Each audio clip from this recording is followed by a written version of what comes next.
बिस्मिल्लाहिर्रहमानिर्रहीम। सूरह बकरा रुकू नंबर 16। माण्हुनि मंझां के बि सम्झ सिघो चवंदा त उहे यानी मुस्लमाननि खे संदन उहो क़िबलो जंहिं ॾांहुं निमाज़ पढ़ंदा हुआ तंहिंखां कहिड़ीअ ॻाल्हि फेरायो।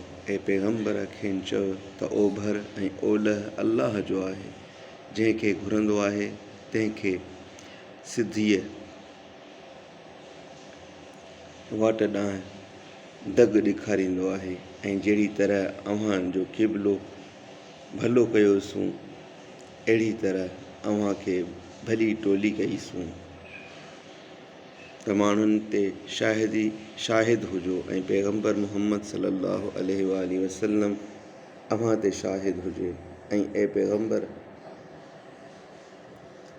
जंहिं तरफ़ ते अॻे हुए तंहिंखे क़िबलो मुक़ररु न कयो हुओसूं मगर हिन लाइ त जेको पैगंबरनि जे पुठियां लॻे तंहिंखे उन्हीअ खां निखेड़ियूं, जेको पंहिंजिन खुड़ियुनि भर पोइते फिरे। ऐं बेशक इहो जिन खे अलाह हिदायत कई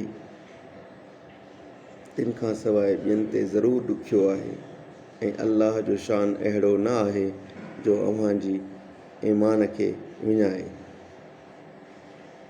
छो त अलाह माण्हुनि सां ज़रूरु शफ़क़त कंदड़ महिरबान आहे।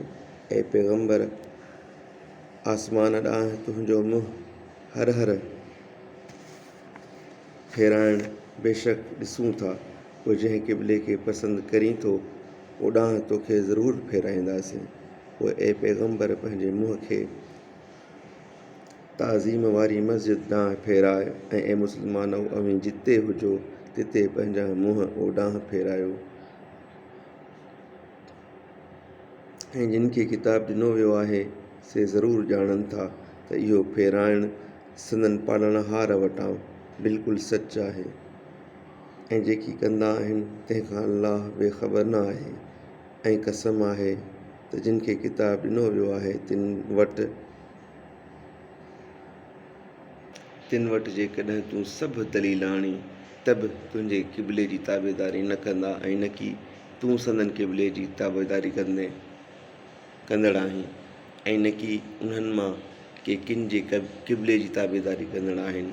ऐं कसम आहे त उन खां पोइ जो तो वटि इल्मु आयो, जेकॾहिं संदन सदुनि जी ताबेदारी कंदे त तूं उन महिल ज़ालिमनि मां आहीं। जिन खे किताब तौरेत ॾिनोसूं से उन क़िबले जे फेर खे ईअं सुञाणंदा आहिनि जीअं पंहिंजनि पुटनि खे सुञाणंदा आहिनि। ऐं मंझाइन का टोली ॼाणण हूंदे बेशक सच खे लिकाईंदी आहे।